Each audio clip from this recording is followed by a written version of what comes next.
welcome to our first bookish video with my face. We are going to be trying to keep the videos with my face in to a minimum, but you know, sometimes you can't avoid it. So I'm here today to talk about one of my favourite books that we've put in our book box, and that is Dragon's Green by the wonderful Scarlett Thomas. If you've not heard of her, Scarlett Thomas has been one of my favourite authors for a really long time. She is an adult fiction writer primarily. Dragon's Green is her first book for children, and it is also the first book in the Worldquake series, the second of which, The Chosen Ones, has just come out on April the 5th. So we've spent the last week packing up pre-orders and sending them out to excited people who have ordered the glow-in-the-dark hardback signed edition from us, which, yay, thank you for your support, always, it means a lot to us. But I'm not talking about that today, I'm talking about this. And if you haven't read Dragon's Green, you really, really should, and I'm going to tell you why. Just a little bit of background if you're new to Ninja Book Box. We included Dragon's Green in our last May's box, May 2017, Magical Lands, which was super successful, super popular, and I have not spoken to a person who's read this book from that box and not given it 5 stars. Everybody loved it, it's fantastic. So I'm going to read you the blurb, and then I'm going to tell you a little bit about why I personally loved it. Okay? After the Worldquake, magic is seeping into our world. Effie Truelove is a new pupil at the Tusitala School for the Gifted, Troubled and Strange, with its twisted grey spires and an English teacher so frightening she gives the class nightmares. When her beloved grandfather is brutally attacked, Effie promises to look after his magical books, but the shady book collector Leonard Lavar gets his hands on them, and Effie has to embark on the most dangerous adventure of her life. Sounds intriguing. It is intriguing. So the basic premise of Dragon's Green is that prior to the beginning of it, this event called the Worldquake has happened. And as a result of that, there isn't any technology anymore, really. Nobody has any mobile phones. The internet as we know it doesn't exist anymore. So the ways that people get information has changed hugely. And it's generally accepted that magic exists, but people don't really like to talk about it.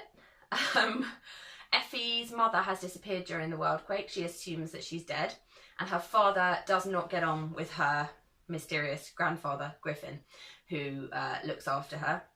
He's a guy who does a lot of translating, has a magical library full of mysterious books, and Effie knows that there are things that he's not been allowed to tell her.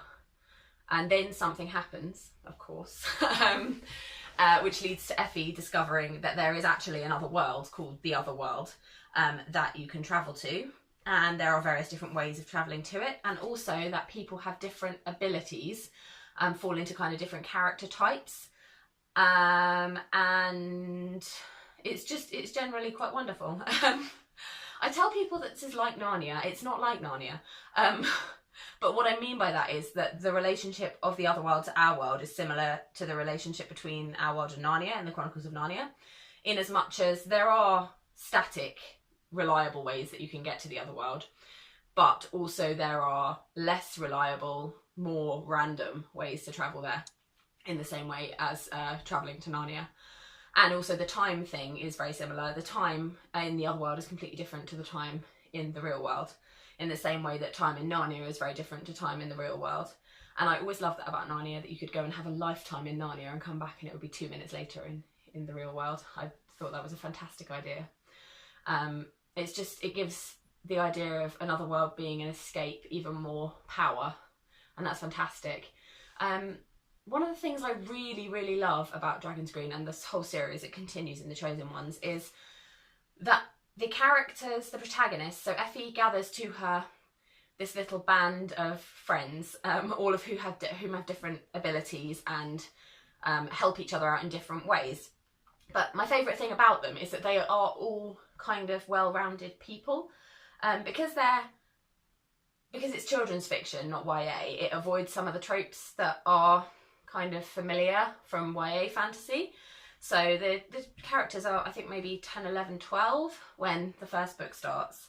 And so they're all just kind of friends, getting to know each other and hanging out. And there's none of the, like, will they, won't they stuff you get in YA fantasy, which I love. I mean, don't get me wrong, there's a place for that, absolutely. But it's nice that this isn't it. It's nice that everybody gets a bit of their own story in in Dragon's Green. And the absolute best thing about Dragon's Green is that books are literally portals to another world. It's incredible. It's for bookworms such as ourselves. I think we've often felt like books are a form of escape, and books are a way to be somewhere else when you don't like where you are or you're not comfortable where you are. But to have a book where literally you can travel magically through books, it's just kind of living the dream, really. I feel like my inner geek is showing here, but who cares? Basically, the World Creek series so far is just fantastic. It's unusual, it's unexpected. It can, on the surface, sound like it will be like a lot of other things, but it isn't like any of them. It's completely its own beast. The characters are fantastic, the setting is fantastic, the storytelling is fantastic because Scarlett Thomas is excellent at storytelling. And it's just generally beautiful. It's a thing of beauty. I've read it 3 or 4 times now, Dragon's Green, and The Chosen Ones twice. And they're just brilliant books. If you want to give yourself an excellent present, I cannot recommend anything more highly than going out and getting yourself a copy of Dragon's Green and a copy of The Chosen Ones. Just snuggle up somewhere and read them. They won't take you long and you will feel better at the end of it. We hope you enjoyed this video. We will have more bookish videos coming soon, interspersed with some of our other videos that we've been filming, our recipe videos, etc, etc. So do subscribe, spread the word, tell everyone, and we will be back next Sunday with another video. Thanks!